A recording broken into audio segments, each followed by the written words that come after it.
Army welfare education society यानी कि AWES की तरफ से आर्मी पब्लिक स्कूलों में टीचर्स वैकेंसीज के लिए नोटिफिकेशन जारी हुआ है। हर साल की तरह नोटिफिकेशन जारी किया गया है। ये जो नोटिफिकेशन है इसमें रिटन एग्ज़ाम होगा और उसके बाद आपको एक स्कोर कार्ड मिल जाएगा और उस स्कोर कार्ड के बिहाफ पर आप आर्मी पब्लिक स्कूलों में आने वाली टीचर्स वैकेंसीज में शामिल हो सकते हैं। ठीक है, तो जो भी इच्छुक अभ्यर्थी इस वीडियो को पूरा देखिएगा। इस वीडियो में सारी जानकारी आपको दे रहा हूँ, तो आप लोग जो है बिना स्किप किए वीडियो को एंड तक देखिएगा। आपको बताना चाहेंगे कि हमारा चैनल डेडिकेटेड है टीचर्स वैकेंसीज पर। अगर आप टीचर्स की वैकेंसीज की तैयारी कर रहे हैं तो आप चैनल को सब्सक्राइब कर सकते हैं। चलिए बढ़ते वीडियो में हम लोग आगे। तो यहाँ पर देखिए ये जो नोटिफिकेशन है वो है ऑनलाइन स्क्रीनिंग टेस्ट, जिसको OST बोलते हैं, नवंबर 2024 के लिए। ठीक है, लिखा हुआ है आर्मी पब्लिक स्कूल्स यानी APS are located in various cantonments and military stations across India. These schools are administered and managed by local military authorities and affiliated to CBSE. A list of these schools is placed at appendix A, यानी जितने भी all over India में ये school हैं इसी notification के appendix A में आपको यहाँ पर देखने को मिल जाएंगे। उन सभी विद्यालयों में टीचर्स की जो भी वैकेंसीज आएंगी इसी AWES स्कोर कार्ड के जरिए होंगी। लेकिन आपको बता दें कि जब भी वैकेंसी जाती हैं उसमें जो मतलब आर्मी से रिलेटेड या उनसे संबंधित टीचर्स होते हैं उनको थोड़ा सा वेटेज मिलता है। सिविलियन के लिए ज़्यादातर वैकेंसीज कम रहती हैं। फिलहाल यहाँ पर देखिए बोला गया है कि अगर आप इच्छुक हैं तो ऑनलाइन स्क्रीनिंग टेस्ट में पार्टिसिपेट कर सकते हैं और उसके बाद यहाँ पर जो भी वैकेंसीज आएंगी उसमें आप शामिल हो पाएंगे। तो कुल मिलाकर के ये एक एलिजिबिलिटी देता है। अगर आपके पास ये नहीं होगा, इसका स्कोर कार्ड नहीं होगा, तो आप आने वाली आर्मी पब्लिक स्कूल की वैकेंसीज में शामिल नहीं हो पाएंगे। ये सिर्फ एक पात्रता परीक्षा है। इस एग्ज़ाम को पास करने से नौकरी की कोई गारंटी नहीं है। फिलहाल यहाँ पर देखिए सिलेक्शन प्रोसेस के बारे में बताया गया है। नंबर A पे बोला गया है कि ऑनलाइन स्क्रीनिंग टेस्ट, इसको OST इन्होंने नाम दिया है। ये कह रहे हैं कि जो भी अभ्यर्थी फॉर्म भरेंगे उनका स्क्रीनिंग टेस्ट होगा। स्क्रीनिंग टेस्ट आपका 23 नवंबर, 24 नवंबर और 25 नवंबर इन 3 डेट में कराया जाएगा। ठीक है, और जो अभ्यर्थी इस एग्ज़ाम में अपीयर होंगे उनको एक स्कोर कार्ड मिलेगा और ये आपका स्कोर कार्ड लाइफ टाइम के लिए मान्य होगा। पहले ये स्कोर कार्ड लाइफ टाइम के लिए मान्य नहीं होता था, लेकिन अब इसको लाइफ टाइम के लिए मान्य कर दिया गया है। अगर आपने इससे पहले कोई AWS का एग्ज़ाम दिया होगा तो वो भी यहाँ पर आपका मान्य होगा।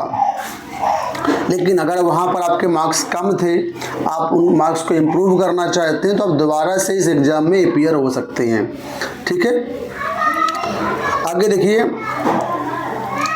फर्स्ट पॉइंट बोला गया regular candidate within 2 years of being appointed with a minimum overall rise score of 50% यानी कि 100 marks. Fix term candidate within 1 year of being appointed with a minimum overall rise score of 40% यानी कि 80 marks.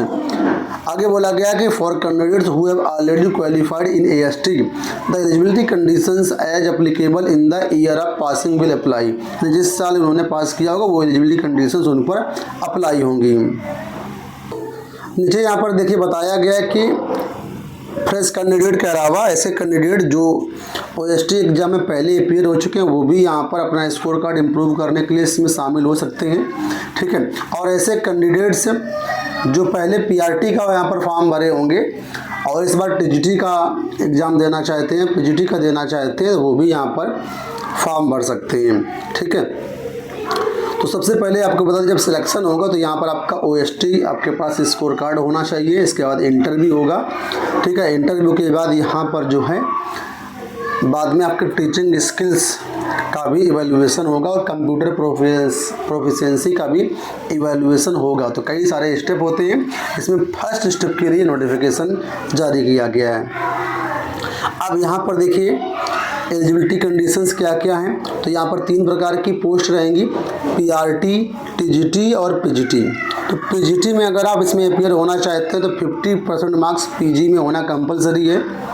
ठीक है, और graduation यानी PG और BEd में भी 50% मार्क्स होने चाहिए। अगर आप टीजीटी में अपियर होना चाहते हैं तो 50% मार्क्स यहाँ पर होना चाहिए ग्रेजुएशन में, और बीएड में 50% मार्क्स होना चाहिए। अगर आप पीआरटी में शामिल होना चाहते हैं तो ग्रेजुएशन होना चाहिए 50% मार्क्स के साथ, और 50% मार्क्स आपका यहाँ पर बीएलएड या डीएलएड या फिर जो भी एनसीटी द्वारा अप्रूव्ड क्वालिफिकेशन उसके अनुसार आपका ये होना चाहिए, प्रोफेशनल क्वालिफिकेशन जो होती है। ठीक है, तो जाहिर सी बात है बीएड तो यहाँ पर मान्य नहीं है, लेकिन यहाँ इस नोटिफिकेशन में उन्होंने रखा है अभी। हालांकि बीएड को प्राइमरी से बाहर कर दिया गया है, लेकिन इन्होंने अभी तक बीएड को इसमें रखा है। तो मैं कहूँगा बिल्कुल भी मत आवेदन करिएगा। जब सुप्रीम कोर्ट इस चीज़ को अलाउ नहीं करता है पीआरटी में बीएड को, तो फिर ये लोग ले रहे हैं, तो कुछ सेंस मुझे समझ में नहीं आता है, बाद में दिक्कत हो सकती है। तो बीएड वाले पीआरटी के लिए मत आवेदन करना, आप इसके लिए दोनों के लिए जा सकते हैं हम। तो ये तो हो गई क्वालिफिकेशन। ठीक है, अब यहाँ पर नीचे देखिए बताया गया है कि सीटेट या फिर टेट मैंडेटरी नहीं है इस एग्ज़ाम में शामिल होने के लिए। अगर आपके पास यूपी टेट नहीं है, सीटेट नहीं है, तो कोई दिक्कत नहीं है, आप इस एग्ज़ाम में शामिल हो सकते हैं, फॉर्म भर सकते हैं। लेकिन जब अलग अलग विद्यालयों से वैकेंसीज आएंगी, रिक्रूटमेंट आएगी, उस समय आपसे सीटेट या टेट मांगा जाएगा, तो उस समय वो कंपलसरी होगा। तो इस चीज़ को यहाँ पर आप ध्यान दीजिएगा। अभी नहीं है तो कोई दिक्कत नहीं है, आप शामिल हो सकते हैं। एज देखिए, यहाँ पर एज बोला गया है यहाँ पर कि जो आर्मी स्पाउसेस हैं उनको यहाँ पर एज कितनी रखी गई है, बिलो 40। ठीक है, और बोला गया है fresh candidates no teaching experience के लिए यहाँ पर रहेगी। और ये आर्मी स्पाउसेस के लिए है, जो आर्मी में हैं, जिनके हस्बैंड वाइफ या जो भी रिलेटेड पर्सन है उनके लिए यहाँ पर है। और जो अदर कैटेगरी की है उनके लिए यहाँ पर नीचे बताई गई, फॉर अदर्स ये लिखा है यहाँ पर कि फ्रेश कैंडिडेट अगर आप हैं, कोई टीचिंग एक्सपीरियंस आपको नहीं है, तो यहाँ पर आपके लिए मैक्सिमम एज यहाँ पर 40 साल रहेगी। और अगर आपको 5 साल का टीचिंग एक्सपीरियंस है तो यहाँ पर आपके लिए एज बिलो 57 रहेगी। ठीक है, अब एक्सपीरियंस कैसे कहेंगे, तो यहाँ बोला गया है minimum teaching experience required in last 10 years before applying, यानी कि पिछले 10 सालों में अगर आपके पास कोई भी टीचिंग का एक्सपीरियंस नहीं हो तो आप फ्रेश कैंडिडेट माने जाएंगे। अगर पिछले 10 सालों में आपके पास 5 साल का भी एक्सपीरियंस है तो आप एक्सपीरियंस टीचर माने जाएंगे, और आपके लिए यहाँ पर बिलो 57 रहेगी। ये सभी के लिए है, टीजीटी, पीजीटी, पीआरटी तीनों के लिए, ना कि अलग अलग। ठीक है, अब यहाँ पर देखिए जैसा कि मैंने एग्ज़ाम के बारे में आपको बताया था, इसका एग्ज़ाम आपका 23, 24, 25 नवंबर को करवाया जाएगा। ठीक है, ऑनलाइन आपका एग्ज़ाम होगा। एमसीक्यू क्वेश्चन यहाँ पर आपसे पूछे जाएंगे, और कौन कौन से सब्जेक्ट अवेलेबल होंगे तो इसमें बोला गया है कि आप इसके लिए अपेंडिक्स डी देख सकते हैं, वहाँ पर क्वेश्चन पेपर भी आपको मिल जाएंगे।